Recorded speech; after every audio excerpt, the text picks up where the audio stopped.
ഇന്ന് ഉണ്ടാക്കാൻ പോകുന്നത് ഒരു വെറൈറ്റി ആയിട്ടുള്ള ഡോണറ്റ് ആണ്, ബനാന ഡോണറ്റ്. ഇതെങ്ങനെയാണ് ഉണ്ടാക്കുന്നതെന്ന് നോക്കാം. അപ്പോൾ വീഡിയോയിലേക്ക് പോകുന്നതിന് മുമ്പായിട്ട് ചാനൽ ആദ്യമായിട്ടാണ് കാണുന്നതെങ്കിൽ സബ്സ്ക്രൈബ് ചെയ്യാൻ മറക്കരുത്. തൊട്ടടുത്തുള്ള ബെല്ലൈക്കൺ പ്രസ് ചെയ്ത് ഓൾ നോട്ടിഫിക്കേഷൻ എനേബിൾ ചെയ്യാനും മറക്കരുത്. അപ്പോൾ ബനാന ഡോണറ്റിനായിട്ട് ഞാൻ 3 മീഡിയം സൈസ് ബനാന ആണ് എടുത്തിട്ടുള്ളത്. അതായത് ഏത്തക്ക. ഇതിപ്പോൾ അത്യാവശ്യം പഴുത്ത ഏത്തക്കയാണ്, ഓവറായിട്ട് പഴുത്തൊന്നും പോയിട്ടില്ല. പിന്നെ ഈ തൊലി ഒരുപാട് കറുത്ത ഏത്തക്ക ഉണ്ടല്ലോ, ഫുൾ കറുത്തത്, അങ്ങനത്തെ എടുക്കരുത്. അതാകുമ്പോൾ ഒരുപാട് പഴുത്താണെങ്കിൽ അത് നമ്മൾ വേവിച്ച് ഉടച്ചു കഴിയുമ്പോൾ ഒരുപാട് വെള്ളം പോലെയാകും. പിന്നെ നമ്മളിതിലേക്ക് ബൈൻഡിങ്ങിനായിട്ട് ബ്രെഡ് ക്രംസ് ആണ് ചേർക്കുന്നത്. അപ്പോൾ അങ്ങനത്തെ ഏത്തക്കയൊക്കെ ആണെങ്കിൽ ഒരുപാട് ബ്രെഡ് ക്രംസ് ചേർക്കേണ്ടതായിട്ട് വരും. ഉന്നക്കായ്ക്കൊക്കെ നമ്മൾ എടുക്കത്തില്ല, ആ ഒരു പരുവത്തിൽ ഏത്തക്ക ആണെങ്കിലും ഇതിന് വേണ്ടിയിട്ട് എടുക്കാം. അപ്പോൾ ആദ്യം തന്നെ നമുക്ക് ഈ ഏത്തക്ക ഒന്ന് പുഴുങ്ങിയെടുക്കണം, അതായത് ഒന്ന് ആവി കയറ്റിയെടുക്കണം. അപ്പോൾ ഒരു സ്റ്റീമറിലേക്ക് വെച്ച് കൊടുക്കുവാണ്. സ്റ്റീം വന്നിട്ടുണ്ട്.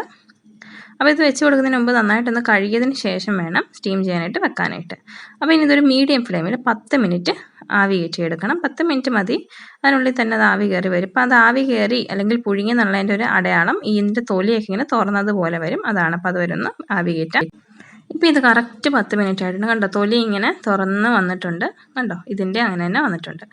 അതിനുശേഷം ഇതിനൊന്ന് ഫോർക്ക് കൊണ്ട് കുത്തി നോക്കുക. കുത്തി നോക്കുമ്പോൾ നല്ല ഈസി ആയിട്ട് തന്നെ കയറിപ്പോകുന്നു. അപ്പോൾ അതിനകത്ത് നന്നായിട്ട് കുക്കായിട്ടുണ്ട്, നന്നായിട്ട് പുഴുങ്ങി കിട്ടിയിട്ടുണ്ട്. ഇനി ഇത് നന്നായിട്ട് തണുക്കണം. അതിനുശേഷം നമുക്കിത് തൊലി കളഞ്ഞ് ഉടച്ചെടുക്കാം. അപ്പോൾ ആ ഒരു സമയത്ത് ഇതിലേക്കൊരു ഫില്ലിംഗ് റെഡിയാക്കണം. അതിനായിട്ട് ഒരു പാനിലേക്ക് 1 ടീസ്പൂൺ നെയ്യ് ഒഴിച്ചു കൊടുക്കാം. അപ്പോൾ ഇതിലേക്കൊരു 5 കശുവണ്ടി ചെറുതായിട്ട് മുറിച്ചതും ഒരു 6-7 ഉണക്കമുന്തിരി ചെറുതായിട്ട് മുറിച്ചതും കൂടി ഇതിലേക്ക് ചേർത്ത് കൊടുക്കാം. അപ്പോൾ ഇത് ചേർക്കണം നിർബന്ധമൊന്നുമില്ല. ഇത് ചേർത്താലും ചേർത്തില്ലെങ്കിലും ടേസ്റ്റിൽ വ്യത്യാസമൊന്നും വരാൻ പോകുന്നില്ല. അതുകൊണ്ടുണ്ടെങ്കിൽ മാത്രം ചേർത്താൽ മതി. ഇതൊന്ന് റോസ്റ്റ് ചെയ്തെടുക്കാം. സാധാരണ നമ്മൾ റോസ്റ്റ് ചെയ്യില്ല, അതുപോലെ തന്നെ ഒന്ന് റോസ്റ്റ് ചെയ്തെടുക്കാം. അപ്പോൾ ഇതൊന്ന് ഫ്രൈ ആയി വരുന്ന സമയത്ത് ഇതിലേക്ക് ഒരു 1/4 കപ്പ് തേങ്ങ ചേർത്ത് കൊടുക്കുക. അപ്പോൾ തേങ്ങ ചേർത്തിട്ട് ഒരു മീഡിയം ഫ്ലെയിമിൽ ഒരു 2-3 മിനിറ്റ് ഒന്ന് ഫ്രൈ ചെയ്തെടുക്കാം. അതായത് ചെറിയൊരു കളറ് മാറി വരും, ഒരു ലൈറ്റ് ഗോൾഡൻ കളറായിട്ട് വരും. അതുവരെ തേങ്ങ വേണമെങ്കിൽ പച്ചയ്ക്കും ചേർക്കാം. പക്ഷെ അങ്ങനെ വരുമ്പോൾ ആ തേങ്ങയുടെ മോയ്സ്ചറും കൂടി വരുമ്പോൾ ഏത്തക്ക നമ്മൾ കുഴച്ച് കഴിയുമ്പോൾ കുറച്ചുകൂടെ ലൂസായി വരും. ഇതിപ്പോൾ കണ്ടോ, ഈ ഒരു കളറിൽ വന്നാൽ മതി. അപ്പോൾ ഇനി ഇതിലേക്ക് ചേർക്കുന്നത് 1.5 ടേബിൾ സ്പൂൺ പഞ്ചസാരയും 4 ഏലക്കായും കൂടി പൊടിച്ചെടുത്തതാണ്. അപ്പോൾ ഇങ്ങനെ പഞ്ചസാര പൊടിക്കണം നിർബന്ധമില്ല. എനിക്ക് ഏലക്ക പൊടിക്കേണ്ടത് കൊണ്ട് ഒരുമിച്ച് പൊടിച്ചതാണ്. അല്ലാന്നുണ്ടെങ്കിൽ 1/4 ടീസ്പൂൺ ഏലക്കായും ഒരു 1.5 ടേബിൾ സ്പൂൺ പഞ്ചസാരയും ചേർത്താൽ മതി. പഞ്ചസാര കൂടണ്ട, കാരണം ഏത്തക്ക നല്ല മധുരമുള്ളതാണ്. അപ്പോൾ പഞ്ചസാര ചേർത്തതിന് ശേഷം മീഡിയം ഫ്ലെയിമിൽ 1 മിനിറ്റ് മാത്രം ഒന്ന് ഇളക്കി കൊടുത്താൽ മതി. ഒരുപാട് വെച്ച് കഴിഞ്ഞാൽ പഞ്ചസാരയൊക്കെ അങ്ങ് ഉരുകി ഇറങ്ങും. അപ്പോൾ ഫ്ലെയിം ഓഫാക്കാം. അതിനുശേഷം ഇതൊരു പാത്രത്തിലേക്ക് നിരത്തിയിട്ട് വേണം ഇങ്ങനെ കൊടുക്കാൻ, അല്ലെങ്കിൽ ആ ചൂട് അങ്ങനെ കൂടി നിൽക്കും. ഇപ്പോൾ ഇതൊന്ന് ആറി വരട്ടെ. ഇപ്പോൾ ഏത്തക്ക നന്നായിട്ട് തണുത്ത് എൻ്റെ തൊലി കളഞ്ഞെടുത്തിട്ടുണ്ട്. ഇനി ഇതിങ്ങനെ മുറിച്ചിട്ട് ഇതിൻ്റെ നടുവിലത്തെ ഒരു കറുത്ത കുരുവൊക്കെ ഉണ്ടല്ലോ, അതങ്ങ് എടുത്ത് മാറ്റണം. അപ്പോൾ അതെടുത്ത് കളഞ്ഞില്ലെങ്കിലും കുഴപ്പമില്ല, പക്ഷേ നമ്മളതിങ്ങനെ ഉടച്ച് കഴിയുമ്പോൾ ഇങ്ങനെ അവിടെ ഇവിടെയൊക്കെ കറുത്ത് കിടക്കും. അപ്പോൾ ഇതിങ്ങനെ എടുത്ത് കളയുന്നതാണ് നല്ലത്. അപ്പോൾ ഇത് കളഞ്ഞിട്ട് വേണമെങ്കിലും ആവി കയറ്റാൻ വേണ്ടിയിട്ട് വെക്കാം, അതായത് പുഴുങ്ങിയെടുക്കാം. അല്ലെങ്കിൽ ഇതുപോലെ പുഴുങ്ങിയതിന് ശേഷവും ഇങ്ങനെ കളഞ്ഞെടുക്കാം. ഇപ്പോൾ ഇതെല്ലാം തന്നെ കളഞ്ഞെടുത്തിട്ടുണ്ട്. കണ്ടോ, നന്നായിട്ട് ക്ലീൻ ആയിട്ടുണ്ട്. അപ്പോൾ ഇനി ചെയ്യേണ്ടത് ഇതിനി നന്നായിട്ട് ഉടച്ചെടുക്കുക. ഇതുപോലെ ഫോർക്ക് കൊണ്ടോ അല്ലെങ്കിൽ ഒരു മാഷർ കൊണ്ടോ നന്നായിട്ട് ഉടച്ചെടുക്കുക. അപ്പോൾ ഇത് മിക്സിയിൽ നിന്നും ഇട്ട് അരച്ചെടുക്കരുത്. അപ്പോൾ അത് വേറൊരു ടെക്സ്ചറായി പോവും, ഒരുപാട് അങ്ങ് കുഴഞ്ഞിങ്ങനെ പായസം പോലെ കിടക്കും. അങ്ങനെ വേണ്ട, ഇങ്ങനെ ഫോർക്ക് കൊണ്ട് അങ്ങ് ഉടച്ചെടുത്താൽ മതി. ഇതിപ്പോൾ കണ്ടോ, ഓൾമോസ്റ്റ് തന്നെ ഞാനത് നന്നായിട്ട് ഉടച്ചെടുത്തിട്ടുണ്ട്. ഇപ്പോൾ ഈ ഒരു ടെക്സ്ചർ കണ്ടോ, ഈ ഒരു ടെക്സ്ചർ നമുക്ക് മിക്സിയിൽ ചെയ്ത് കഴിഞ്ഞാൽ കിട്ടത്തില്ല. അപ്പോൾ ഇതിപ്പോൾ കാണുമ്പം തന്നെ അറിയാമല്ലോ, ഇത് നമ്മൾ ഷേപ്പാക്കി കഴിഞ്ഞാൽ ഇത് നിൽക്കത്തില്ല. അപ്പം ആദ്യം തന്നെ ഒരു ബൗളിലേക്ക് മാറ്റാം. അതിനുശേഷം ഇതിലേക്ക് ഞാൻ ഒരു 2 ബ്രെഡ് സ്ലൈസ് എടുത്ത് അത് പൊടിച്ചിട്ട് അതിൻ്റെ ക്രംസ് ചേർത്ത് കൊടുത്തിട്ടുണ്ട്.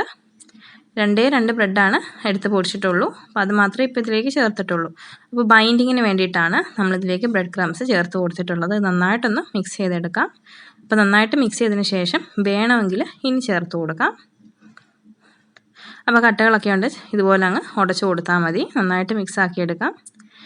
ഇപ്പോൾ ഇത് കണ്ടോ, ഒരു ബോളായിട്ട് വന്നിട്ടുണ്ട്. അപ്പോൾ ഇനി ഇതിലേക്ക് നമുക്ക് ആ തേങ്ങയുടെ മിക്സ് കൂടി ചേർത്ത് കൊടുക്കാം. അപ്പോൾ അതിൽ പഞ്ചസാര ഉള്ളതുകൊണ്ട് അതുകൂടി വരുമ്പോൾ കുറച്ചൊന്ന് ലൂസാകും. അപ്പോൾ അതുകൂടി ചേർത്തിട്ട് ഒന്ന് മിക്സ് ആക്കിയിട്ട് നോക്കാം. എന്നിട്ട് വീണ്ടും വേണമെങ്കിൽ ബ്രെഡ് ക്രംസ് നമുക്ക് ചേർത്ത് കൊടുക്കാം. ഇതിപ്പോൾ നന്നായിട്ട് മിക്സ് ആക്കിയിട്ടുണ്ട്. അപ്പോൾ എനിക്ക് കുറച്ചുകൂടെ വേണം തോന്നിയുണ്ട്, ഒരു ബ്രെഡിൻ്റെ സ്ലൈസ് കൂടി എടുത്തിട്ട് പൊടിച്ച് ചേർത്തിട്ടുണ്ട്. അപ്പോൾ ടോട്ടൽ 3 ബ്രെഡ് സ്ലൈസ് എടുത്തിട്ട് പൊടിച്ചിട്ടാണ് അതിൻ്റെ ക്രംസ് ചേർത്ത് കൊടുത്തിട്ടുള്ളത്. ഇതിപ്പോൾ നന്നായിട്ട് റെഡിയായി വന്നിട്ടുണ്ട്. ഇനി കയ്യിൽ കുറച്ച് ഓയിൽ ഇതുപോലെ ഒന്ന് തൂത്തെടുക്കുക. അത് കഴിഞ്ഞിട്ട് ഇതിൽ നിന്ന് ഒരു നാരങ്ങ വലുപ്പത്തിൽ, അതിനേക്കാളും കുറച്ചുകൂടെ വലിയൊരു ബോൾ എടുത്തിട്ട് കണ്ടോ ഇതുപോലെ ബോളാക്കിയെടുക്കാം. അപ്പോൾ വലിപ്പമൊക്കെ നമ്മുടെ ഇഷ്ടമാണ്, എത്ര വലിപ്പത്തിൽ വേണമെന്നുള്ളത്. ഇതുപോലെ എടുത്ത് പരത്തിയിട്ട് നടുവിലൊരു ഹോൾ ഇട്ട് കൊടുക്കുക. അതിനുശേഷം താഴെ നിന്ന് ആ ഹോള് റെഡിയാക്കി കൊടുക്കണം, അല്ലെങ്കിൽ ആ താഴ്വശത്തെ ആ ഹോളായിട്ട് തന്നെ വരത്തില്ല. അതിനുശേഷം ഇതുപോലെ നന്നായിട്ട് ഷേപ്പ് ചെയ്തെടുത്ത് കഴിഞ്ഞാൽ നമ്മളുടെ ബനാന ഡോണറ്റ് ഇവിടെ റെഡിയായി. അപ്പോൾ ഇതുപോലെ തന്നെ എല്ലാം തന്നെ ഷേപ്പ് ചെയ്തെടുക്കാം. അപ്പോൾ ഇതെല്ലാം തന്നെ ഷേപ്പാക്കി എടുത്തിട്ടുണ്ട്. എനിക്ക് ഈ ഒരു അളവിൽ നിന്ന് 7 ഡോണറ്റാണ് കിട്ടിയത്. അപ്പോൾ അത്യാവശ്യം നല്ല വലുപ്പത്തിലാണ് ഞാനിത് റെഡിയാക്കിയത്. അപ്പോൾ ഇനി ഇതൊരു അരമണിക്കൂർ ഫ്രീസറിലേക്ക് വെക്കാൻ പോകണം. ഇപ്പോൾ നല്ല സോഫ്റ്റ് അല്ലേ, ഫ്രീസറിൽ വെക്കുമ്പോൾ നല്ലതൊന്ന് സ്റ്റിഫായിട്ട് വരും. അപ്പോൾ നമുക്കിത് കോട്ട് ചെയ്യാനൊക്കെ നല്ല ഈസി ആയിരിക്കും. അപ്പോൾ ഇത് കോട്ട് ചെയ്തെടുക്കാനായിട്ട് ഞാനൊരു ബ്രെഡ് ക്രംസ് എടുത്തിട്ടുണ്ട്. ഇത് ഹോം മെയ്ഡ് ബ്രെഡ് ക്രംസ് ആണ്, ഞാൻ ഓറഞ്ച് കളർ ചേർത്ത് ഉണ്ടാക്കിയിട്ടുള്ളതാണ്. പിന്നെ ഇതിലേക്ക് വേണ്ടത് ഒരു മുട്ടയാണ്. അപ്പോൾ ഒരു മുട്ട ബീറ്റ് ചെയ്ത് വെച്ചിട്ടുണ്ട്. അപ്പോൾ മുട്ട ഇഷ്ടമില്ല എന്നുണ്ടെങ്കിൽ അതിന് പകരം മൈദ, ഉപ്പ്, വെള്ളം ഇത് മൂന്നും കൂടെ മിക്സ് ചെയ്തൊരു സ്ലറി ആക്കിയിട്ട് അതിലാണെങ്കിലും ഡിപ്പ് ചെയ്തിട്ട് റോൾ ചെയ്തെടുക്കാം. അപ്പോൾ ഇനി ഓരോ ഡോണറ്റും കോട്ട് ചെയ്തെടുക്കാം. ഇപ്പോൾ ഇത് നന്നായിട്ട് തണുത്തിരിക്കുകയാണ്, അരമണിക്കൂർ ഫ്രീസറിൽ വെച്ചപ്പോൾ കണ്ടോ നല്ല സ്റ്റിഫായിട്ടാണ് ഇരിക്കുന്നത്. അപ്പോൾ നമുക്ക് ഇതുപോലെ കോട്ട് ചെയ്തെടുക്കാനൊക്കെ നല്ല ഈസി ആയിരിക്കും. അല്ലെങ്കിൽ ഈ സമയത്ത് അത് ഒടിഞ്ഞു പോകാനൊക്കെ ഉള്ള സാധ്യതയുണ്ട്, കാരണം ഭയങ്കര സോഫ്റ്റ് അല്ലേ ഏത്തയ്ക്ക, അത് കാരണം നല്ല പഴുത്തായതുകൊണ്ട്. അതുകൊണ്ട് ഇങ്ങനെ ഒന്ന് ഫ്രീസറിൽ വെച്ചിട്ട് തന്നെ എടുക്കാൻ ശ്രദ്ധിക്കുക. പിന്നെ ഇതുപോലെ ഹോള് ഇങ്ങനെ അടഞ്ഞു പോവുകയാണെങ്കിൽ അത് ആ മുട്ടയുടെ ഇതുകൊണ്ടാണ് അടഞ്ഞു പോകുന്നത്. അങ്ങനെയാണെങ്കിൽ ഒരു പപ്പട കമ്പി വെച്ച് ഇതുപോലെ അങ്ങ് ആ ഹോൾ ക്ലിയർ ചെയ്ത് കൊടുത്താൽ മതി. കണ്ടോ, അപ്പോൾ കണ്ടോ ഒരെണ്ണം ഇതുപോലെ കോട്ട് ചെയ്തെടുത്തിട്ടുണ്ട്. അപ്പോൾ ഇതുപോലെ തന്നെ ഇനി ബാക്കിയുള്ള എല്ലാ ഡോണറ്റ്സും കോട്ട് ചെയ്തെടുക്കാം.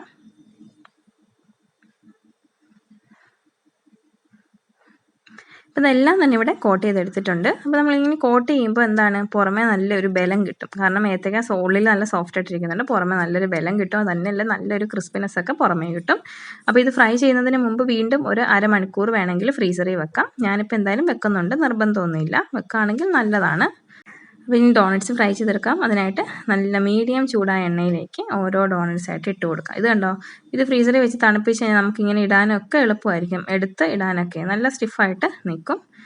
അപ്പോൾ ഇതൊരു മീഡിയം ഫ്ലെയിമിൽ വെച്ചിട്ട് ഫ്രൈ ചെയ്തെടുത്താൽ മതി, കാരണം ഇതിലൊന്നും തന്നെ കുക്കാവാനില്ല. അപ്പോൾ ഇട്ട ഉടനെ തന്നെ ഇളക്കിയൊന്നും കൊടുക്കരുത്. ഒരു സൈഡ് ആയിന്ന് കാണുമ്പോൾ ഇതുപോലെ അങ്ങ് മറിച്ചിട്ട് കൊടുത്താൽ മതി.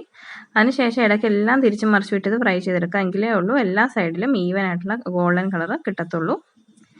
ഇപ്പോൾ കണ്ടോ നന്നായിട്ട് ഇത് ഫ്രൈ ആയി വന്നിട്ടുണ്ട്. കണ്ടോ നല്ലൊരു കളർ വന്നിട്ടുണ്ട്. ഇതൊട്ടും തന്നെ എണ്ണയൊന്നും കുടിക്കത്തില്ല. പിന്നെ എക്സസ് ആയിട്ടുള്ള എണ്ണ അങ്ങ് തട്ടിക്കളഞ്ഞാൽ മതി, അല്ലാതെ വേറെ എണ്ണ കുടിക്കത്തില്ല. അതിനുശേഷം ടിഷ്യൂ പേപ്പറിലേക്ക് ഇട്ട് കൊടുക്കാം. അപ്പോൾ ഇതുപോലെ തന്നെ ബാക്കിയുള്ളതും ഫ്രൈ ചെയ്തെടുക്കാം. ഇപ്പോൾ എല്ലാ ബനാന ഡോണറ്റ്സും ഇവിടെ റെഡി ആയിട്ടുണ്ട്. പുറമെ നല്ല ക്രിസ്പി ആയിട്ടാണ് ഇരിക്കുന്നത്. നമ്മൾ ആ ബ്രെഡ് ക്രംസിലൊക്കെ കോട്ട് ചെയ്ത് ഫ്രൈ ചെയ്തുകൊണ്ട് സൗണ്ട് കേൾക്കുന്നുണ്ടല്ലോ, നല്ല ക്രിസ്പിയാണ്. ഉള്ളിലാണെങ്കിൽ നല്ല സോഫ്റ്റുമായിട്ടാണ് ഇരിക്കുന്നത്. അപ്പോൾ നല്ല വെറൈറ്റി ആയിട്ടുള്ളൊരു ഡോണറ്റ് തന്നെയാണ്. അതുപോലെ തന്നെ നല്ല ടേസ്റ്റ് ആയിട്ടുള്ള ഡോണറ്റാണ്, വളരെ ഈസിയാണ് ഉണ്ടാക്കിയെടുക്കാനും. അപ്പോൾ ഇഷ്ടമായാലും എല്ലാവരും ഈ ഒരു ബനാന ഡോണറ്റ് ട്രൈ ചെയ്ത് നോക്കണം. ഇന്നത്തെ വീഡിയോ ഇഷ്ടമെങ്കിൽ ലൈക്ക് ചെയ്യാനും ഷെയർ ചെയ്യാനും എൻ്റെ ചാനൽ സബ്സ്ക്രൈബ് ചെയ്യാനൊന്നും മറക്കരുത്. Thanks for watching.